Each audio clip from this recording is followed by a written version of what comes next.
bem-vindos. Esse é o Fluindo Flu. Eu sou Rodrigo Queiroz, jornalista formado, tricolor formado desde que nasci. Hoje a gente vai falar sobre pó de arroz. O Fluminense sempre foi acusado de ser um clube racista. Você sabe que isso me incomodou profundamente na minha juventude? Na boa década de 80, eu sou Fluminense. Ah, você é Fluminense? Clube racista, né? Clube de elite, clube que não aceita negros no seu quadro. Isso é verdade? 40 anos depois, a verdade veio à tona, senhores. Era pura fake news. E a gente vai hoje conversar sobre isso. Como eu disse, me incomodava, né? Eu realmente ficava triste quando eu ouvia isso. Isso me feria. Pois bem, veio por água abaixo. Vamos lá.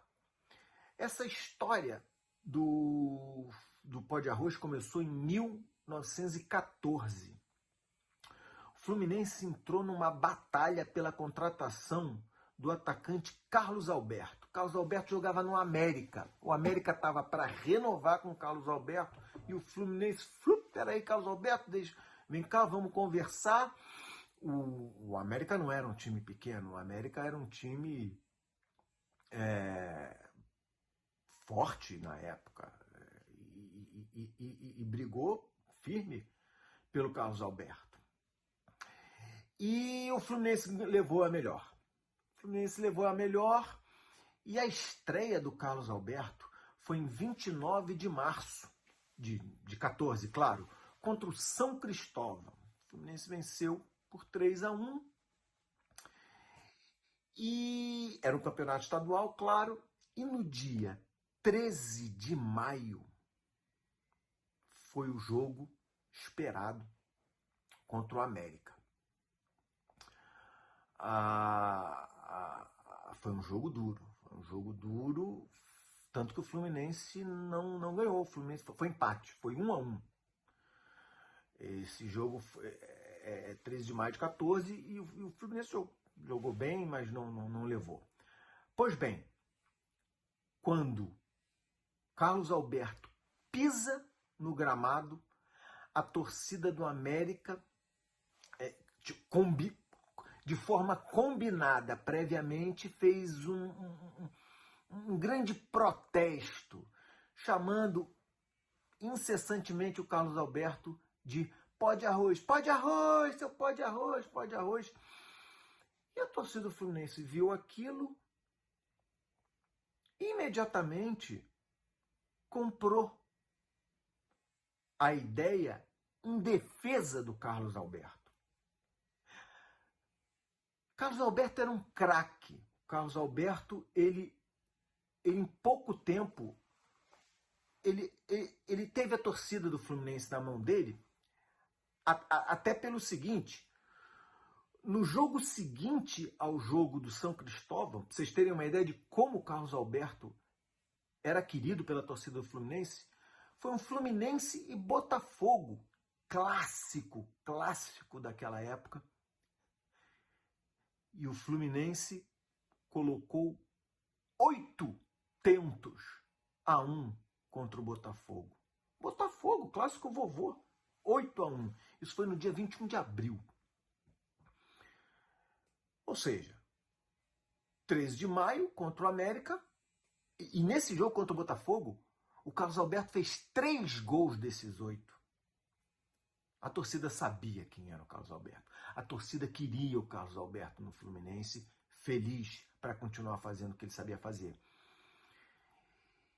E a torcida do Fluminense pegou e transformou esse protesto da torcida do América em festa. Agora um detalhe, por que a torcida do América começou a gritar pó de arroz, seu pó de arroz? Por quê? O Carlos Alberto, naquela época, tinha o hábito de usar o pó de arroz como pós-barba. Aliás, o Carlos Alberto não, era um hábito da época. Você se cortava, irritava a sua pele e o pó de arroz ajudava a cicatrizar, a fazer com que a sua pele ficasse mais confortável. Não havia loção pós-barba. E era comum na época se usar pó de arroz. E o Carlos Alberto colocava bastante pó de arroz e havia uma diferença e aquilo era ok, não só para ele, mas era ok na época. É porque, por ele ser preto, ressaltava-se mais essa questão do pó de arroz do que uma pessoa branca que usava como pós-barba. Tá bom. E a torcida, como eu disse, a torcida do Flu abraçou isso. Existem relatos de que alguns torcedores do América jogaram pó de arroz.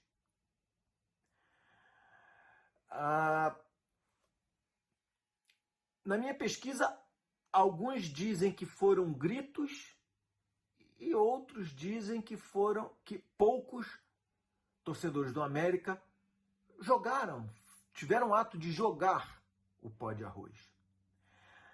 E talvez esse efeito tenha percebido pela torcida do Fluminense, que estava em frente à torcida do América, claro, tenha gerado algo que transformou aquilo num evento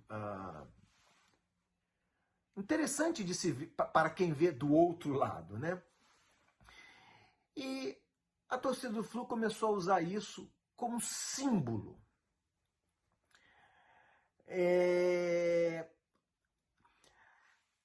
E daí nasceu a mentira de que o Fluminense usava, a diretoria do Fluminense pedia para o Carlos Alberto colocar o pó de arroz para branquecimento, principalmente quando ele jogava com a camisa branca do Fluminense. Balela, mentira, conversa fiada. O Carlos Alberto já vinha com o hábito de usar pó de arroz desde a época do América. E tem mais um detalhe. Essa história de que o Fluminense era um time racista não é bem assim. Em 1910, já tinha um preto no time do Fluminense. Alfredo Guimarães. Tem fotos, tá aí, você pode ver. Ele jogava no Fluminense e 4 anos antes da chegada do Carlos Alberto no Fluminense e dessa questão toda do pó de arroz. E olha que interessante, que pouca gente lembra e comenta, pelo menos o que eu percebi nas pesquisas que eu fiz, é que 1910 eram só 22 anos após a abolição da escravatura no Brasil. O que eu quero dizer com isso é o seguinte, fica parecendo que a forma como isso foi contado, e de novo, uma mentira que é repetida, exaustivamente, ela se torna uma verdade. 22 anos depois da abolição da escravatura, o Fluminense já tinha um atleta preto no seu elenco. O Fluminense nunca foi racista. Inclusive, o racismo em 1910 fazia parte da sociedade,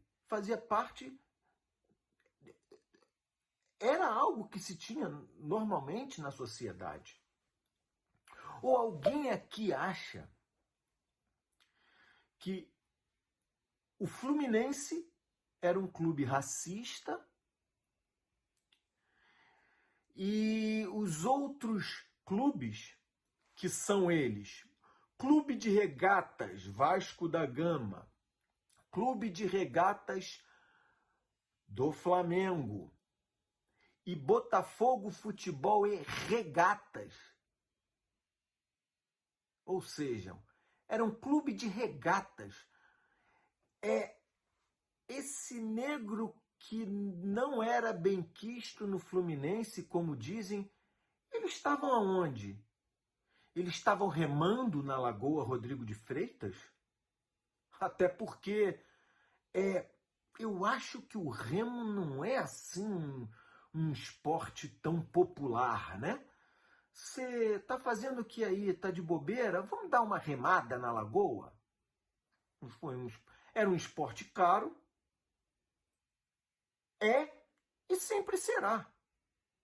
Quem é que era elite? Então, o que acontece é o seguinte: todas as torcidas têm as suas bandeiras,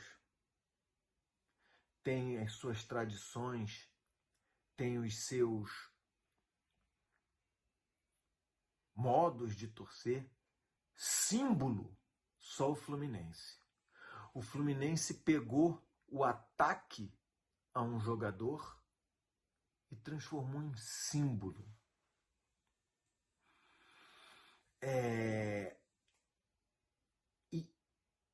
E esse ataque, eu acho que ele vai um pouco por água abaixo se você pensar o seguinte. Tá bom, vamos dizer que a diretoria do Fluminense tenha pedido para os atletas pretos colocarem pó de arroz. Olha só, eu tenho uma questão a levantar.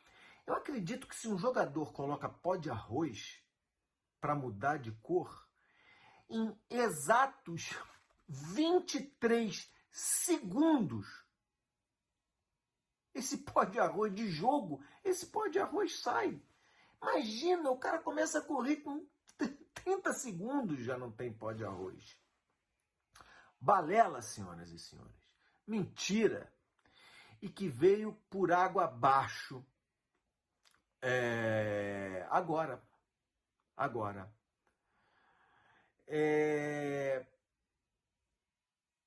Pó de arroz, que, como eu disse, se tornou símbolo do Fluminense. Eu me lembro de festas homéricas com pó de arroz, espetáculos, né? Se você era uma época onde você não tinha sinalizadores, era uma época onde você usava menos morteiros e fogos no Maracanã, e era realmente uma festa maravilhosa ver o pó de arroz. Eu lembro do torcedor símbolo do Fluminense, o Careca. Eu tive o prazer de conviver com esse cara. Aonde tinham as organizadas era onde era distribuído assim mais o pó de arroz, entendeu? Só que entre uma organizada e outra, as organizadas davam assim um torno dela, mas muitas vezes não chegavam próximos uma das outras, não chegavam assim no meio delas. E era ali que o Careca ele atuava.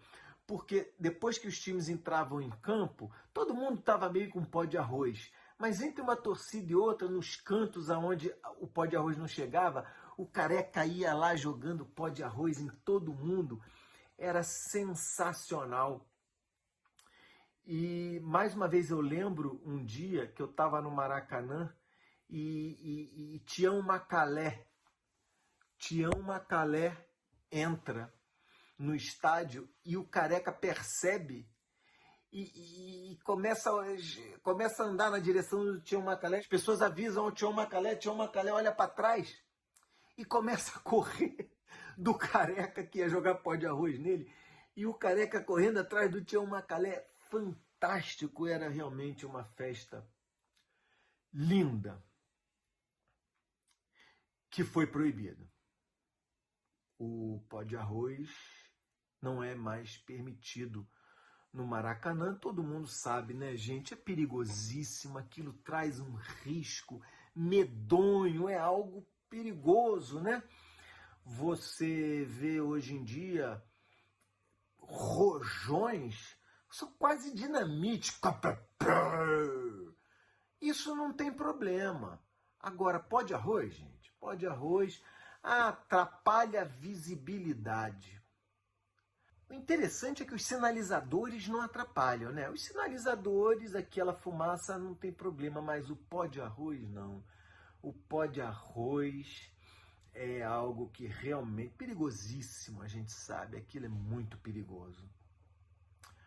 Olha, eu vou falar uma coisa, eu não sou assim fã número 1 da gestão Mário Bittencourt. O presidente Mário Bittencourt, a meu ver, cometeu alguns equívocos no começo da gestão dele, da primeira gestão dele, mas tem algo que eu realmente... Existem 3 coisas que eu realmente tenho que dizer que foram importantíssimas na história do Fluminense, feitas na gestão Mário Bittencourt. Primeiro, eu acho que é unânime, todo tricolor deve pensar como eu, a conquista da Libertadores. Eu entendo que o Fluminense foi campeão mundial em 52. Não entendo porque a FIFA não reconhece. Em 1951, a FIFA mandou o seu presidente, veio o presidente da FIFA ao Brasil para a Copa dos Campeões, que o Palmeiras foi campeão. Em 1952, a Copa Rio, vencida pelo Fluminense, não veio o presidente da FIFA, mas ela mandou seu vice-presidente. O vice-presidente da FIFA esteve no Brasil para estar presente à Copa Rio. Eu sinceramente não entendo por que a FIFA não reconhece esse título, como se não houvesse futebol antes de uma época da vida. É muito estranho, né? Muito me chama a atenção. Ou seja, a Libertadores foi tão importante quanto o título que o Fluminense teve de 52. Libertadores essa ganha na gestão Mário Bittencourt. A outra coisa, eu disse que são 3 coisas muito importantes, a outra coisa foi documentário que a gestão do Mário Bittencourt fez, chamado Herdeiros de Chico Guanabara. Eu vou deixar os links desse documentário aqui na descrição desse vídeo. São, se não me falha a memória, 8 vídeos. São alguns capítulos que estão na página do Fluminense no YouTube. O link vai estar aqui na descrição.